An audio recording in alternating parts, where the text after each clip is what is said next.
Hey, Brigid, Hey, Clint. if your job caused you to murder upwards of 1,200 people without any justification whatsoever and only to score political points, how quickly do you think it would take you to update your LinkedIn that you were, quote unquote, open for networking? It's unforgivable to not let me choose which 1,200 people. Point. Push the button.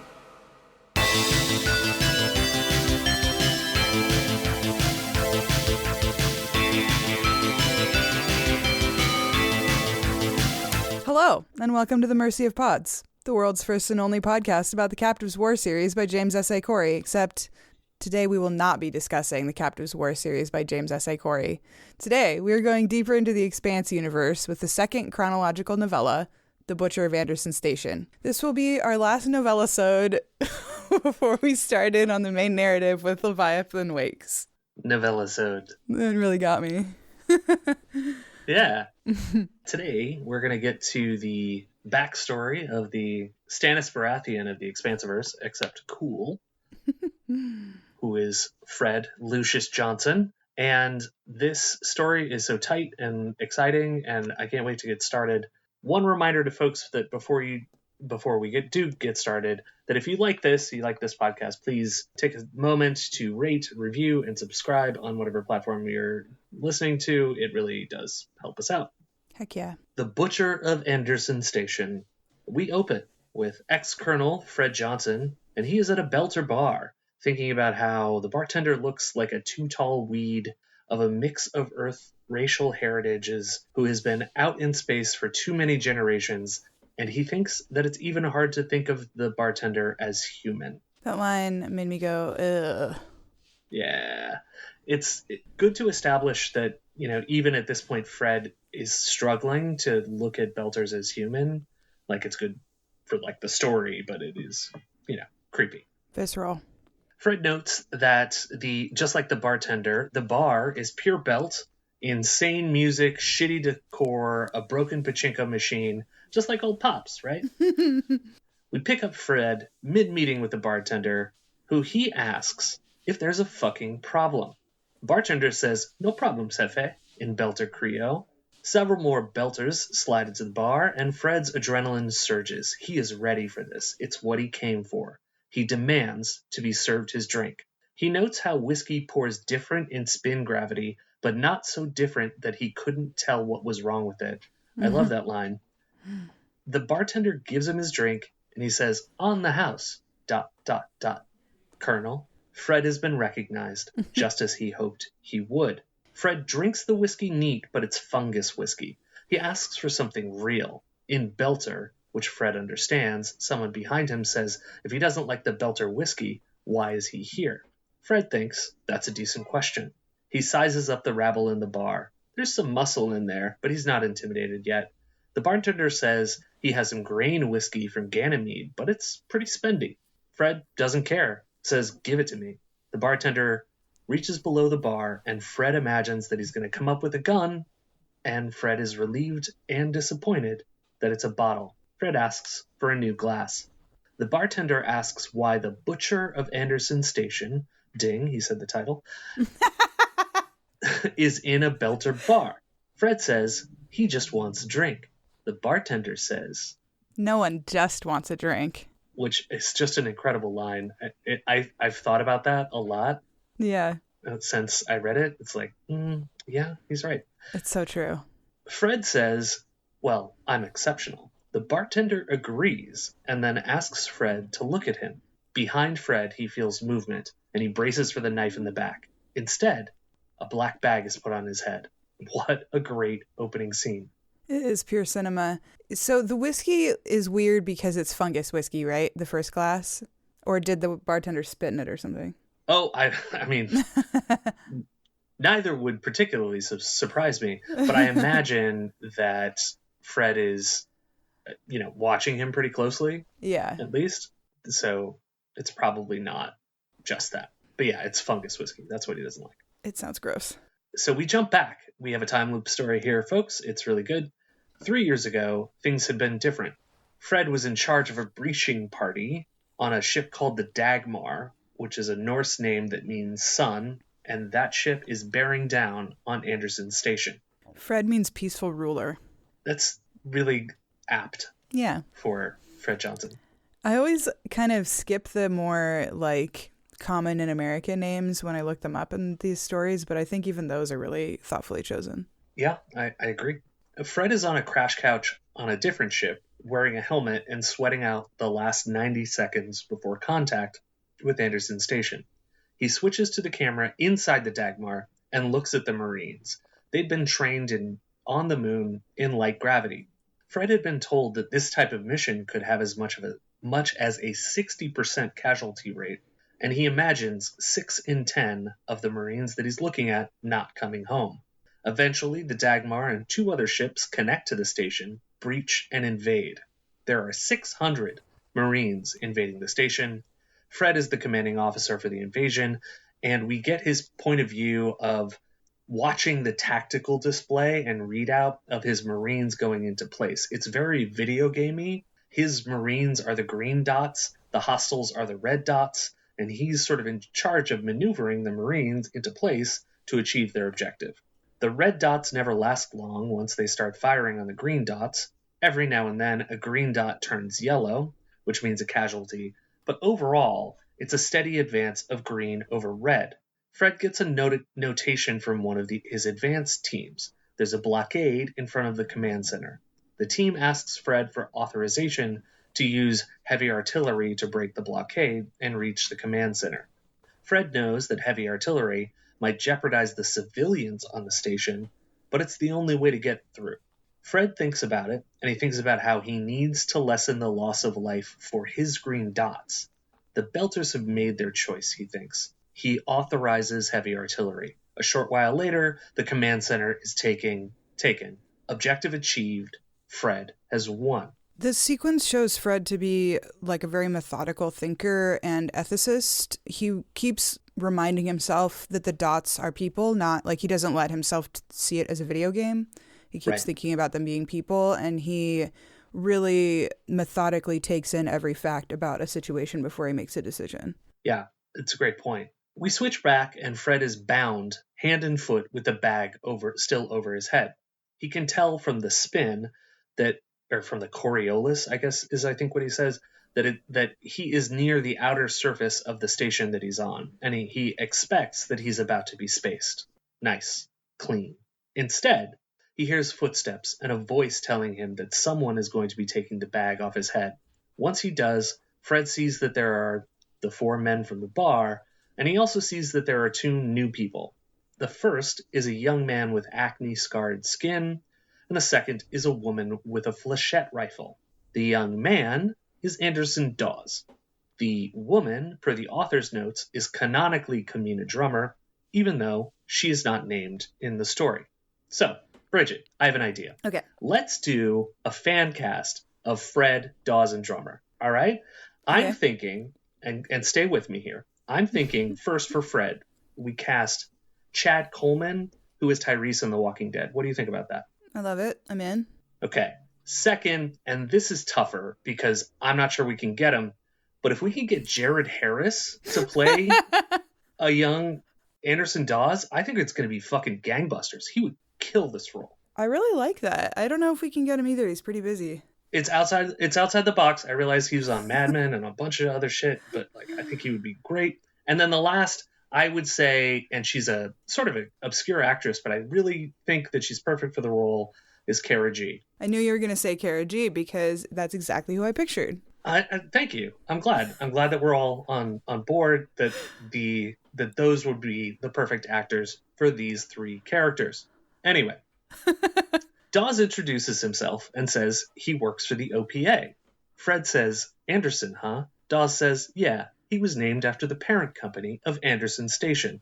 But call me Dawes. Fred says, go fuck yourself, Dawes. Dawes tells the 4 men from the bar to leave. You've been spending a lot of time in Belter bars, Colonel. Someone might think you were looking for something. Dawes? Fred? I've been through better interrogation training than you'll ever see. You want to build rapport, go for it. Talk for a while, take my shackles off, start telling me that you can save me if I just tell you what I know, And then I'll rip your eyes out and skullfuck you. You understand? I do, Dawes said, not missing a beat. So, tell me, Fred, what happened to you on Anderson Station? Love that. We are doing drama class here today on the Mercy of Pods. Acting. Yes. You know who does that shit? Drama majors. We are back. And Colonel Johnson is the conquering hero on Anderson Station. He sees some wounded Marines, some casualties, some yellow dots made flesh. For the ones that have been marked casualties, the system automatically populates a condolences letter to be sent to the family. For the others, who stayed green, he plays the stoic commander. Good job, son. You did well. He sees a young woman with severe spinal injuries. She gives him a thumbs up. He smiles back. It's really chilling the efficiency that they've gotten to after centuries of, like, computerized warfare, basically. Like, they can do things automatically that, I don't know, just the automated populating of the to-do list with the condolence letters is, like, so spooky, right? Like, ew, we've been doing this for so long that it's just automated. It's dehumanizing. Yes, yeah. It's like levels of dehumanization because the system says that it sends like a notation to the guy's squad commander and then also one for Fred. Yeah. And so it's like you're just sending out form letters, you know? Yeah. It's rough. Yeah. As Fred proceeds, he looks at the fallen enemy. He says that other than the noticeable lack of OPA signals, they looked like he expected. A ragtag band of belters with suboptimal or obsolete weapons. They get to the main corridor where the heavy artillery was used. The concussion rocket that the Marines used split the people here like overripe grapes. Fred can't smell the death because of his armor, but the sensors note increased methane. He also notes that the weapons the defenders had were basically useless, and yet this is where they dug in for their last-ditch effort. It didn't make sense. They were throwing improvised grenades to hide the fact that their guns were pea shooters. His lieutenant notes that if they had known, they would have just walked up and tased them. Instead, the defenders are all dead. Fred orders the demolitions to come in and clear the remaining explosives. He thinks about how the explosion from the rocket knocked out life support for the section of the station. Over 1,100 people, men, women, and children, had died as a result. He is mad on behalf of the families who died because the Belter fighters made them go through with the assault.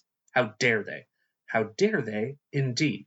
Fred gets to the command center, and it is also full of dead Belters. All of them are in armor or environment suits, save one, who is in a regular jumpsuit. This jumpsuit guy had been riddled with bullets and had a pistol in his hand. Fred's assistant says that he thinks jumpsuit guy was the leader. Fred feels disgust for this leader guy. How dare he cause this level of death? Fred's assistant mentions the jumpsuit was trying to get out a broadcast. Let me see it, said Fred. Fred realizes while he's looking at this scene that they must have been trying to buy time, but he can't figure out for what. And it's for the broadcast, right? And then Fred's assistant kind of smirks while they're agreeing that this is a pointless waste of life. Like, he's kind of thinks it's a little funny that the Marines could have just walked up to them if they'd known they only had pea shooters. And there's a couple of other moments when Fred notices people being, like, inappropriately gleeful about all of everything in the war or in wars. And I think it's, like, part of the cracks forming in his kind of worldview.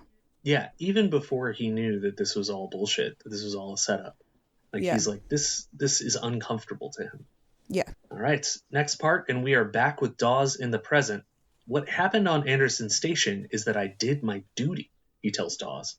Dawes says, okay, just following orders then? Fred tells Dawes to fuck off and not try any of that Nuremberg crap. Sure, he was ordered to retake the station, but he judged that order to be appropriate and legal, and so everything that happened after that was his own responsibility.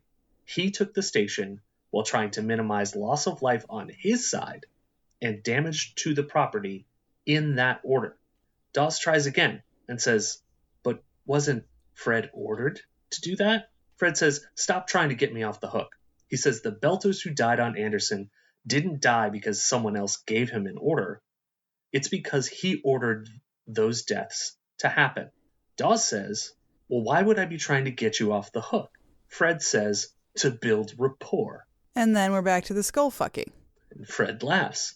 This isn't what I'm here for, Colonel, Dawes went on. And I don't want to get sidetracked, but doesn't that go the other way too? You didn't fire a shot. You didn't touch a trigger or key in a launch code. You gave orders, but your soldiers judged them to be just and legal. Because they were, Fred said. My people did the right thing. Because you told them to, Dawes said. They were following your orders. Yes. Your responsibility. Yes. Drummer coughs again.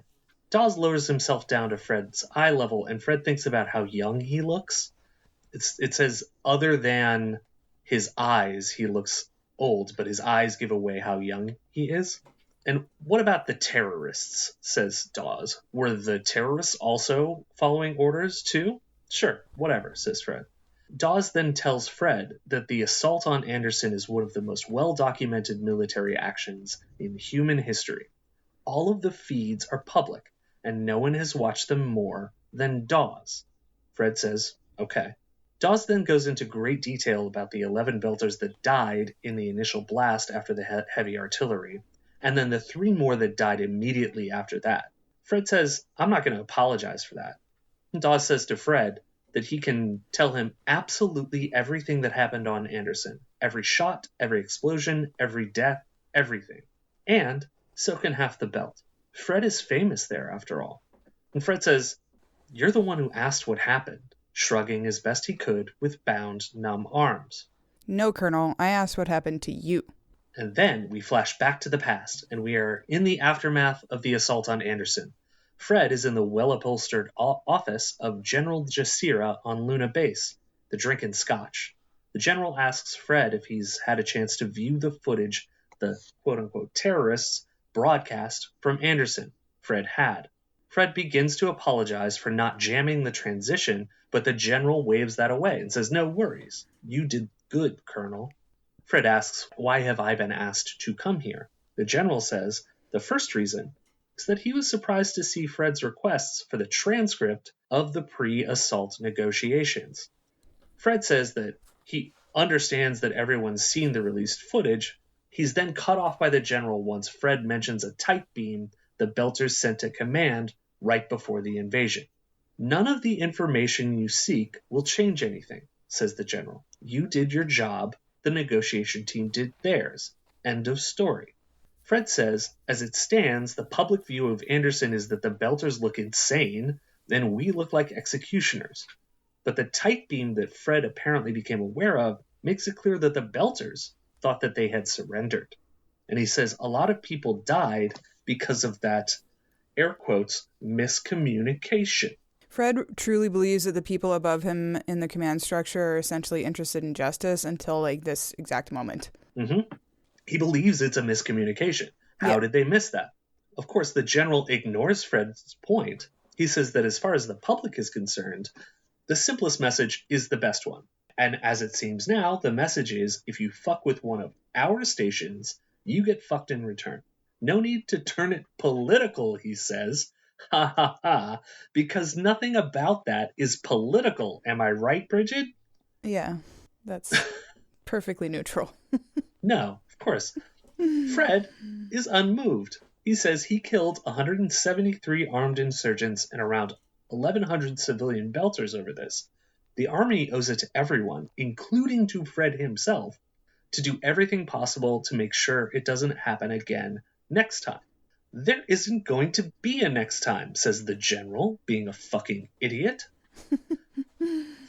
Fred says, it's seeming very much like this isn't a mistake at all. And then he asks the general point blank whether the general ordered the code red, or to ignore the surrender. Once again, the general ignores him. Doesn't matter. You did what you needed to do. And besides, you're in line for the Medal of Freedom. We're going to pin a star on you, Colonel, and then you'll have a seat at OPSEC here within the year. Try to look happy about it. The sound you hear is Fred's worldview splintering into a million pieces. Absolutely. Congrats. You did war crimes. You get a promotion. It's like a hush medal. Yep. Oh, it absolutely is. Yeah. Then we are back to the future with Fred and Dawes. Fred is silent, and so Dawes starts throwing out possibilities as to what happened to Fred on Anderson Station. Were you sleeping with one of your Marines who died in the assault? Then the guilt of that is making you suicidal, so you end up bumping around OPA bars hoping someone else does you a favor first? No? Well, maybe you were being blackmailed for something terrible you did back in the day, the guilt of which is making you suicidal, so you end up bumping around OPA bars hoping someone else does you a favor first? No? Don't like that one? He starts on a third possibility about a long-lost sister, and Fred tells him to save his fucking breath. If you're going to kill me, just kill me already. Dawes says, because the why always matters, and it matters especially for Fred. He knows that Fred's story ends here, with the two of them talking. But why he ended up here is the question that Dawes wants to know. He's seen a lot of suicidal people in his life, and the men all act like Fred. He specifically says suicidal women don't act like this, and I'm so curious if there is a pattern in Dawes' estimation as to how they do act. Yeah, I want to know, how do suicidal women act? He leaves it open, and it drives me nuts. We must know. Anyway, Dawes says that for men, there's always a period where they get messy and hope the universe knocks them off first. So what gives? Fred says, fuck off. I don't give a shit what you think, Fred said.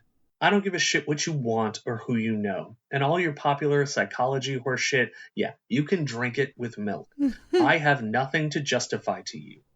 I did my job, and I'm not ashamed of any decision I made. With the same information, I do the same thing again.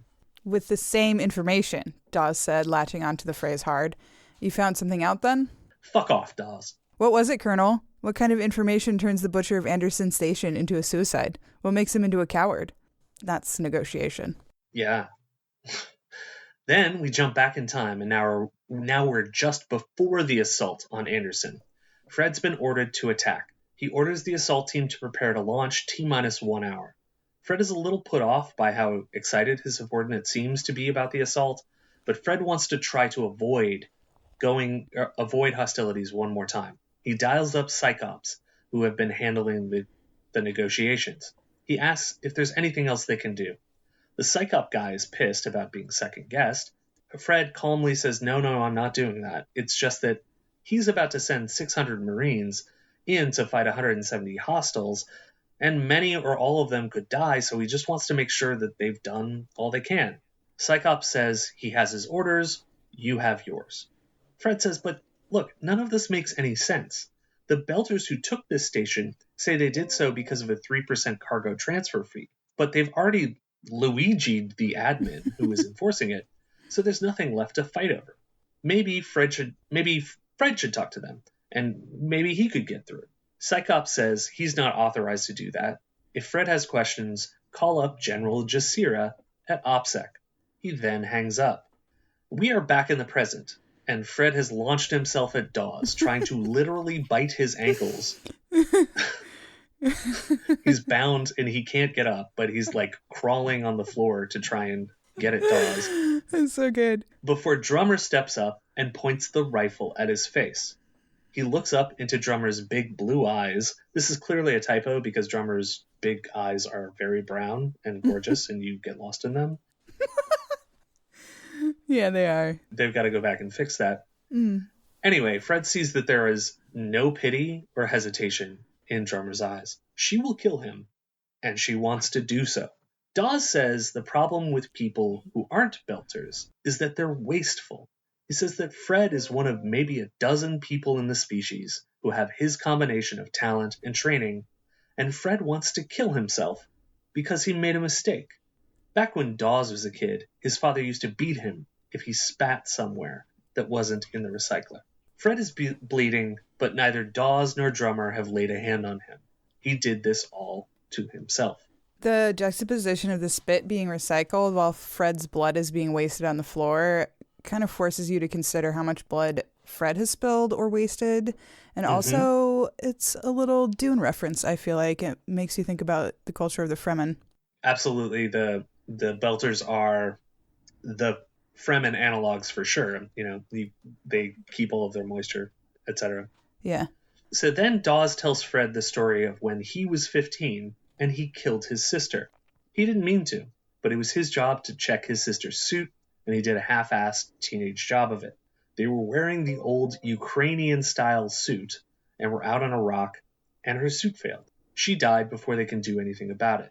You're a fucking piece of shit then, aren't you? Fred said, and Dawes grinned. Felt like that, yeah. Still do sometimes. I understand why someone could want to die after a thing like that. So why not kill yourself? Fred asked, and then spat a dark red clot on the deck at his feet. I've got 3 more sisters, Dawes said. Someone's got to check their seals. Fred shook his head. His shoulder vibrated with the sudden pain. Why are you telling me this? Builds rapport. How's it working? Fred laughs and finally tells Dawes that the thing that happened is that he learned of a message that the Belters tried to send. A message that he didn't see until it was too late.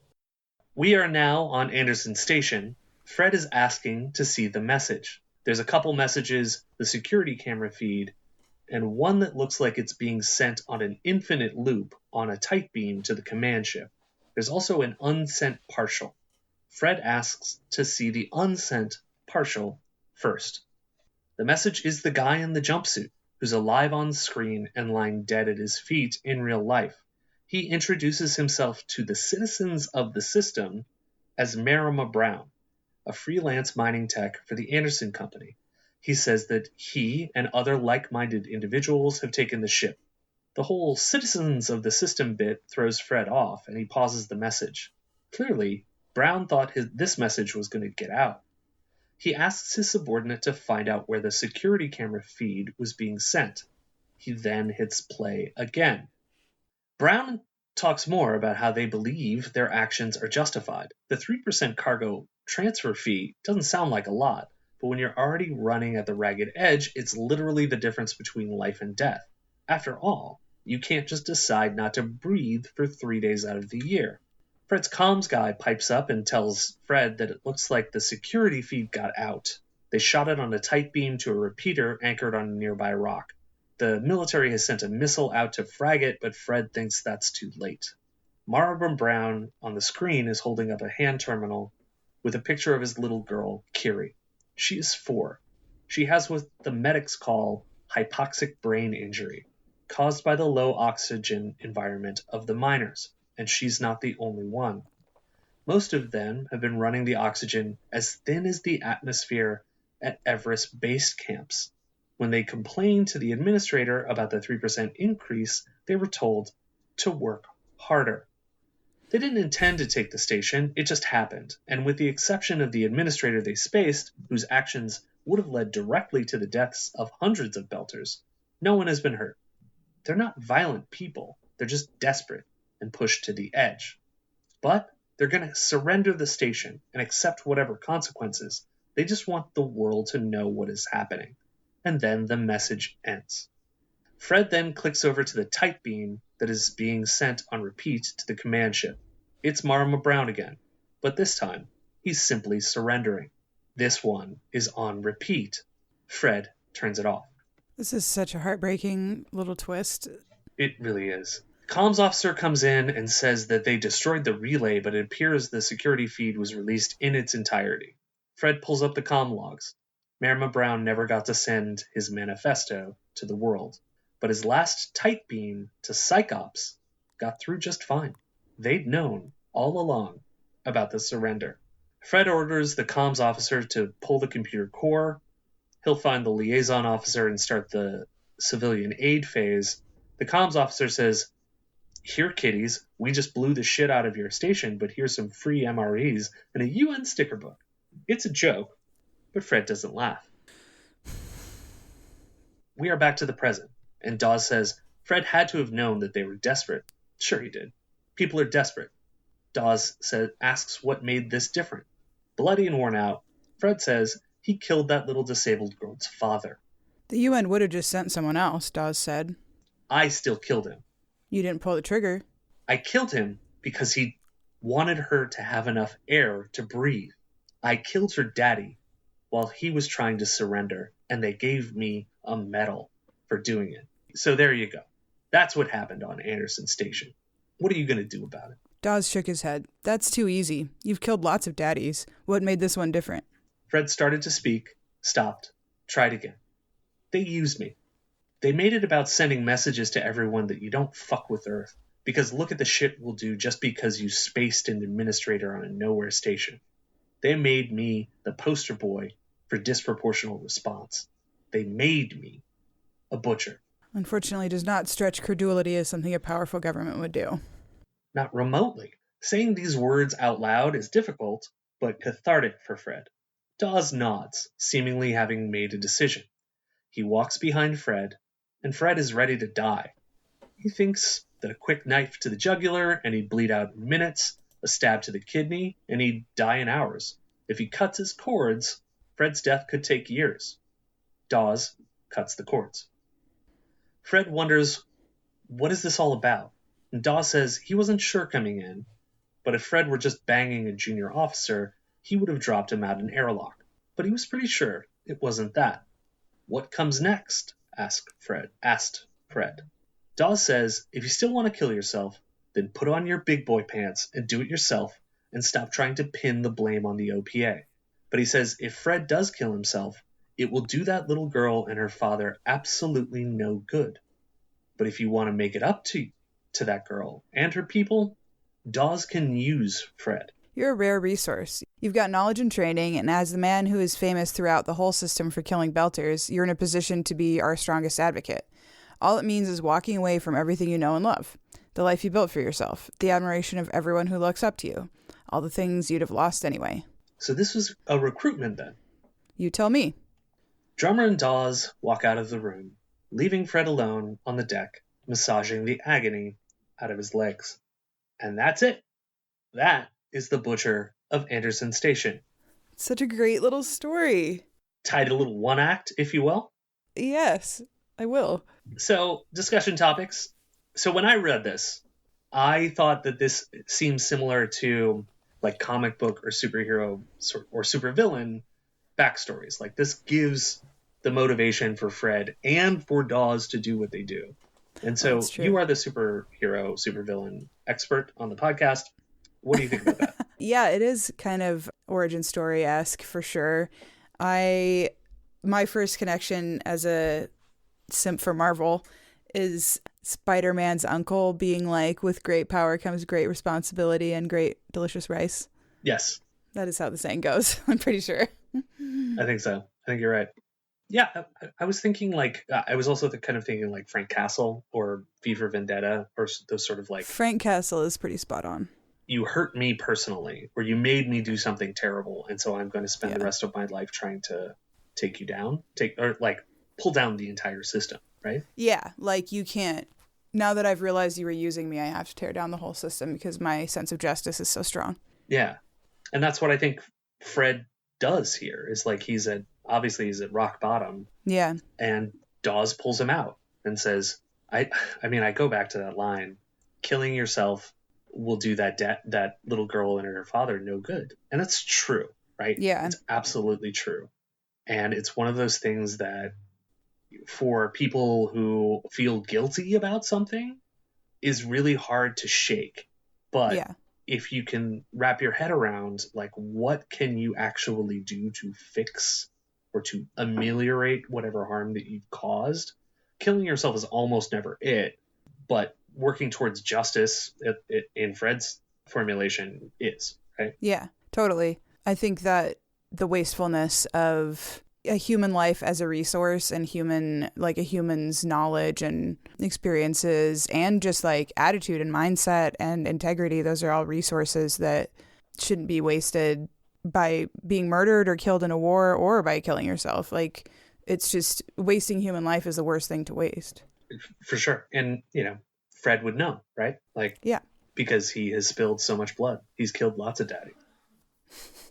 So, okay, like we've talked a little bit about it, but what does this do for Fred's character and for Dawes? Because this is like both of their backstories, right? And both of these characters are incredibly important going forward for a huge portion of the plot. And I think from a plot perspective, this story is about Fred. Fred is the main character. He's the POV, but from like a character perspective, I feel like this story is about Dawes primarily. And Fred is our main character. We get his entire interiority. It's wonderful to establish his backstory. But I think going forward, if I recall correctly, we only get like one POV chapter of Fred. I think it's like the epilogue of one of the first two books, if I recall correctly. I think you're right. So, I think this does a lot of groundwork establishing why he is the way he is and why he interacts, like why he has chosen to take up the mantle of the belt. But I think it also gives a ton of insight as to why Dawes is the way he is, all the way up to Babylon's Ashes, where we get that incredible POV chapter, one of my favorite chapters in the entire series, where he manipulates all the Belter factions into joining Holden. And Dawes is the ultimate utilitarian. He had every justification here to drop Fred out in airlock. He's got the butcher of Anderson Station there, and if he does that, he's a hero to the belt. Yeah. And just like in Babylon's Ashes, he has every justification to tell Holden to kick rocks, but he doesn't do either thing because he's trying to use whatever and whoever he can to secure the future of the belt, not just for selfish reasons, but because he actually fucking cares about his people. And he's a revolutionary. He's not always a good guy. He takes Marco's side at first, but you can see why he does it because from his perspective, Marco is at first the person who is going to advance the belt's interests the best. And then he sees that, okay, at some point that no longer is true. And so he stabs him in the back, basically. And it makes a lot of sense. I love the groundwork that gets laid for Dawes here, just as much as I love the groundwork that gets laid for Fred. Yes, the utilitarianism, you have to have people like this in any like revolution or party or whatever, because being able to manipulate people or do politics, as some might call it, is so important. But it's exactly that kind of like compromise and utilitarianism that people like purists or opportunists will be like, well, it's like becomes letting the great become the enemy of the good or whatever. Like Marco, I think, would criticize Dawes for wanting to collaborate with Fred because 100%. Fred had killed so many Belters. In fact, he might even say something like that at some point. He does. But Fred ends up being super good for the belt while he's in a position of power. Yeah. Dawes isn't an ideologue. Right. He's a utilitarian. I know you're not watching Andor, are you? No. Okay. So Dawes in Andor is Luthen, who is the Elder Sarsgaard character, and he's fucking amazing. And that's Anderson Dawes, like 100%. He is doing everything he can to advance his revolution, and he doesn't care what the cost is. He will use whoever he needs to use for the end goal of freedom of the belt. And I just really appreciate that. You're right. Every revolutionary moment or movement needs that. Yeah. How do you think Fred's kind of commitment to justice? I see him having a strong commitment to like justice and not punching down unnecessarily in this story. And like, how do you think he shows that later? Just with everything? Just by doing. So he does have a strong commitment to justice. He argues on behalf of the belt. He makes the decision to use Medina Station to try and save not just the belt, but also Earth, right? He's trying to save the Earth, or he's trying to save humanity in general. He makes a lot of decisions, to use Holden as a go-between. He tries to figure out ways to advocate on behalf of the belt in a way that honors the belt, and also, as you point out, like his sense of justice. He feels like they have been the wronged party. It's not he's not an ideologue either. He doesn't think that like he's there because he wants, he's not Marco. He is emphatically not Marco. He's there because he looks at this situation, just as Holden does later after Fred dies, and says, the one party here that has been shit on the most is the belt, and so I'm going to take their side. Right. But he also acknowledges that the other side has points. He just is going to advocate as much as he can for the side that he's chosen because he sees that as the side of justice. Yeah, he sees them as needing him much more than Earth does. That's also. Right. Would this be a good place to talk about the difference between these two scenes in the show, or the the Dawes story in the show versus in the book? Sure, yeah. Because I feel like it does kind of... So you sent me the clip of Dawes telling the story of his sister to someone.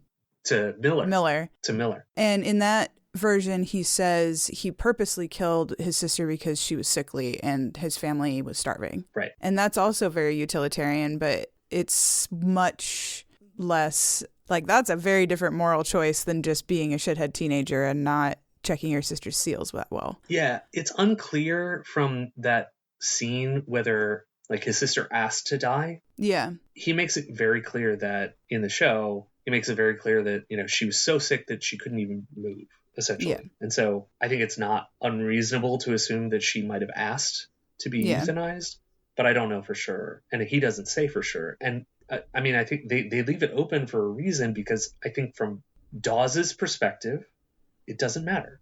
Right? Yeah, it was the right thing. It was the right thing because he still has 3 other sisters to look out for. And he couldn't do that if he had to look out for his youngest sister. And I think the fact that she was so ill that she couldn't move and was really suffering kind of makes it not eugenicist, because it's like, okay, well, why are you having babies if it's so hard to survive? Like, why did the guy from Anderson Station have a baby if it's such a, like, is this like the couple in A Quiet Place having a baby when it's like the worst possible time to have a baby? Yeah. Like, let's have something that screams when we stay safe by being quiet. But anyway, he's not like being a eugenicist. His sister, it's like, it's an all-around good because she was suffering, so it reduced her suffering or ended it, and it allowed the family to continue to survive. And that's a kind of moral relativism that people like Marco is not really a moral person, but people whose morality is super black and white will not accept even mercy killing, you know? James Holden would never. Right. He would never do that. Yeah. I think it's an interesting choice. It's different, right? Yeah. And I think it does add some weight, but it doesn't change Dawes much from a character perspective. I think it just sort of drives it home how utilitarian he is. It's a little bit more like cinematic and melodramatic of a choice. Yeah, for sure. Oh, and then the other difference is that for the Butcher of Anderson Station part, like we do get a flashback to Anderson Station, and there's some differences there. Like the first big difference is that Fred is the negotiator there. Yeah. But the implication is that he didn't hear the surrender. He was cut off from being able to hear the surrender. Is that intentional on the show? Does someone in command keep him from hearing? That's the implication. It's not explicitly said, but that's the implication. Yeah, so not really big changes, just a little bit different. Right. The second is that the Belters in the show say that they accidentally spaced the administrator instead of Luigiing him. I guess gives them a bit more of a sympathetic gloss. Yeah. But yeah, what do you think about that change? I don't really care for that. I mean, I can see why they did that for TV because kids watch TV, but I do think sometimes administrative murder needs to be met with frontier justice. And it's kind of a little bit Greedo shot first. It's like, I know in the American media, we can't really have unsympathetic victims, but in reality, someone can be a victim who's also done things that are morally gray. Right. But Luigiing an administrator who's going to kill your family is not morally gray. It's morally correct. Right. And if they did that, they don't deserve to be all slaughtered. Right. Like that's right. Right. It's not proportionate. So what do you think about this line, this line about suicide, which we both kind of touched on, where Dawes says that when men are suicidal, they all act like Fred, but when women are suicidal, they act differently, or they don't act like Fred, I guess. And he doesn't say how they act, but what do you think about that line? And, you know, is this why we need men's rights activism? Unfortunately, that phrase triggers me like a sleeper agent, and now I have to tell you statistics. No, just kidding. I do think that is such an interesting observation. I haven't known any men who did the, like, trying to commit suicide by cop or by bar fight thing, but I've known a lot of men who did that, or old men who just stopped taking care of themselves to the point where they're going to die from it. And it's like the slowest, most pointless suicide. And I don't know why. I do think that's more common in men. And I don't really get, I don't get why that specific pattern is so common with men instead of just like doing it. I've known some people who did that. Except that, and this ties in with what I'm about to say about regular amounts of like men succeeding at suicide. I don't think men really are always given the tool of introspection, so they may not realize they're even doing that. Fred realizes in the story that he's like looking for death around every corner. Like every time someone takes their hand from where he can't see it to where he can, he's like, I hope it's a gun. Yeah. But okay, so why do men kill themselves, like succeed in killing themselves more often than women do? It's the same reason that men succeed in killing women more often than women succeed in killing men. It's because men are raised, white American men, I can't speak for like all men on earth, obviously, but they're raised to not have any resource for emotions other than like any resource for expressing emotions is taken from them. They're not really supposed to express any emotion but rage, and they're not supposed to express that in any format other than violence. Like you're not supposed to write poems about rage. You're supposed to like beat people up. You're discouraged from reading or going to therapy, having emotional intimacy or compassion, consuming media about other people to improve compassion. And the only like things that are allowed if you're not feeling good is like do something violent or abuse substances. So when there's an overwhelm of emotion, men turn to violence, having no other perceived recourse. When all you have is a hammer, everything could be a gun coming out of someone's pocket. Mm-hmm. Yeah, that's right. I do like that they, in the story, that they go into this plot about him feeling suicidal because of what he did. Yeah. I mean, it also does work for Fred's character because it does show that he's a profoundly moral man, that he feels incredibly guilty for this, even though it wasn't really his fault, right? That's what Dawes says, is that, and Fred also believes that with the same information, he would have done the same thing. I think he believes that. I'm not 100% sure, but I'll take him at his word. Well, he's hoping that if he had that, his turning point, I think, is that if he had known that they were trying to surrender, he would never, like, he's overwhelmed with shame because they were trying to surrender. So to him, that switches them to victims instead of combatants. Yeah. And that they pinned a medal on him afterwards, even knowing all. And that everyone in the belt knows him as a butcher. Like, that's right. Just an awful way to be known.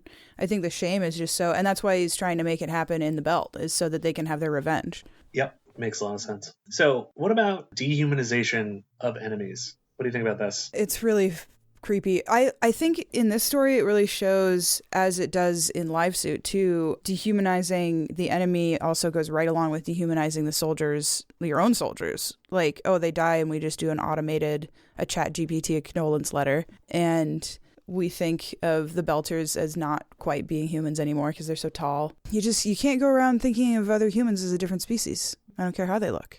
You got to stop calling people NPCs too. It's creepy. I agree with that. Nothing more to say on that, I would say. Just co-sign.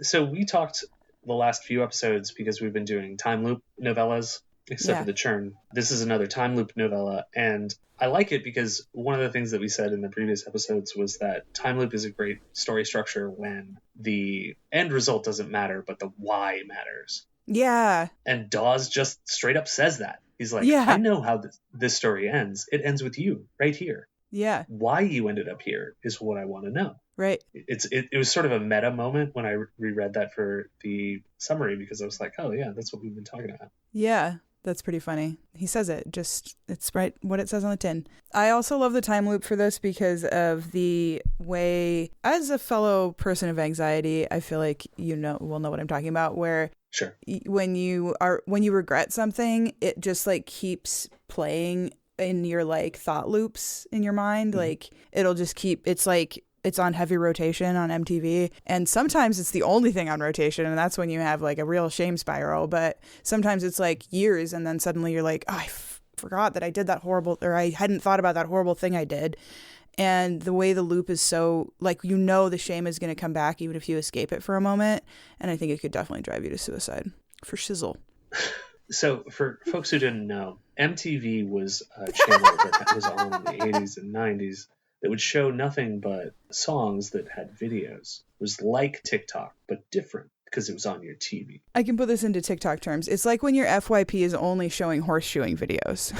There you go.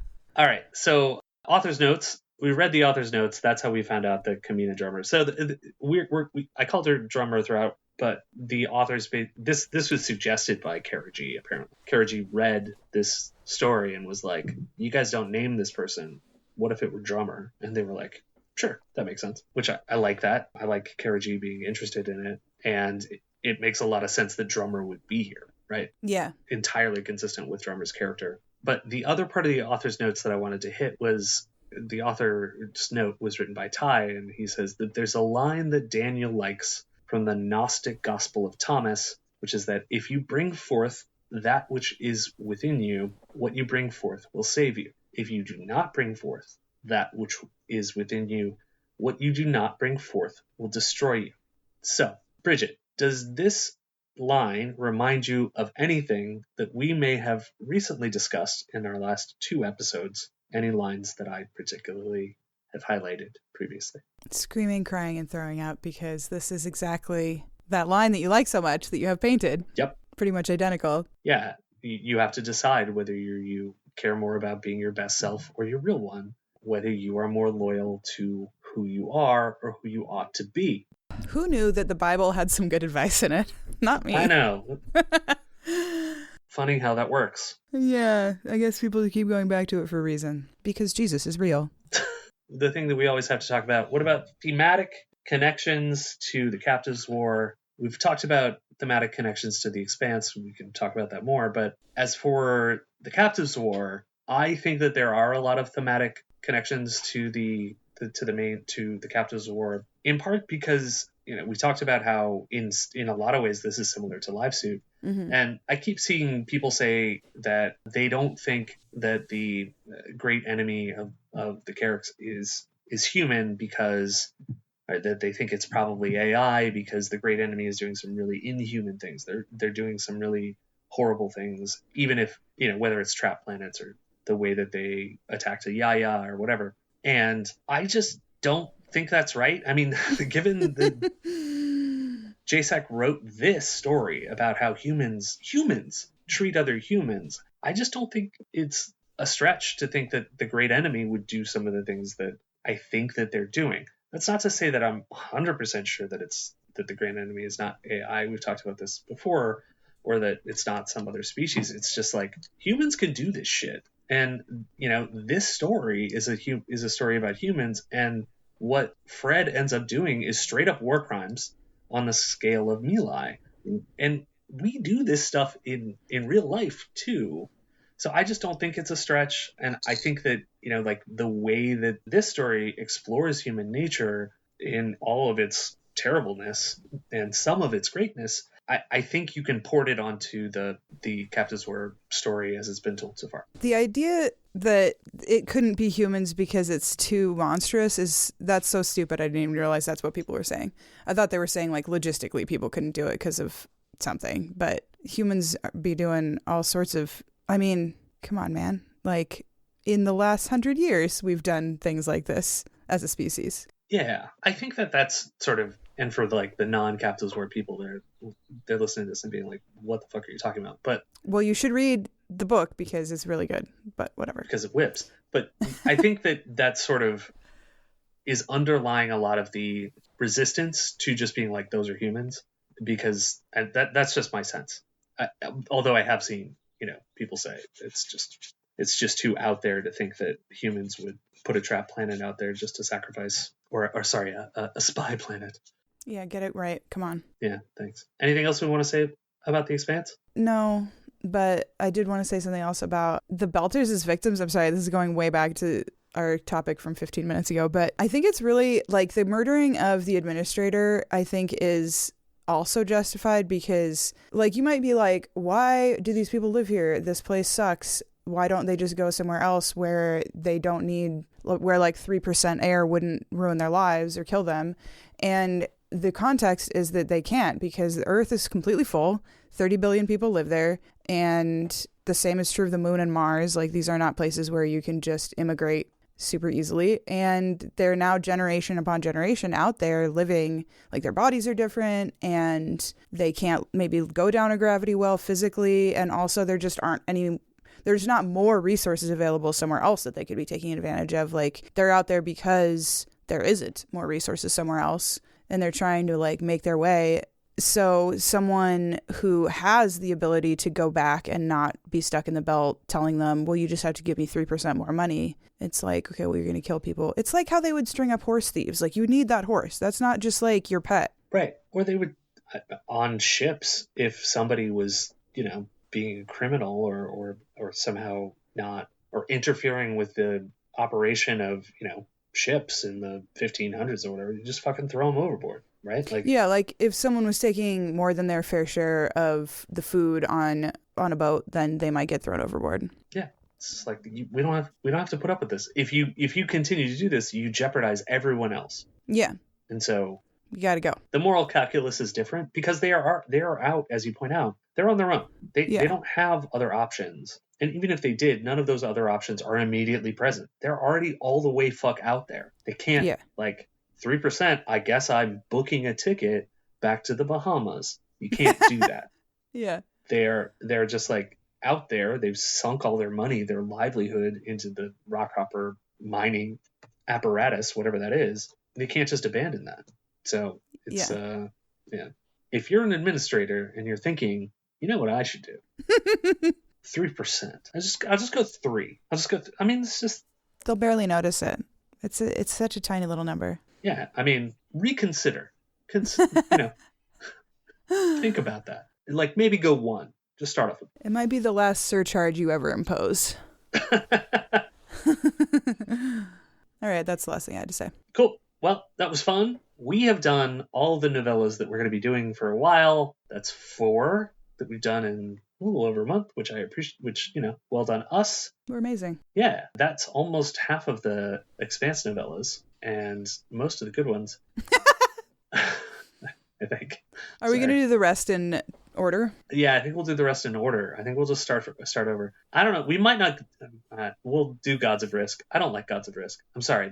I'm putting that down as we're not going to get to Gods of Risk for a while because, my friends, come back next time as we begin our coverage of Leviathan Wakes. That's right, folks. We're going to split it up kind of similar to how we did with The Mercy of Gods. And Brigid's going to start off with the very first parts. We're going to meet some folks. Miller, Julie Mao, The Cant. Let's go. The Cant. You better remember it. Yep. Follow us on Buzzsprout or wherever you get your podcasts. You can send us an email at themercyofpods@gmail.com or follow us on Instagram, Threads, YouTube. I think that's it, at The Mercy of Pods. Oh, and also Reddit.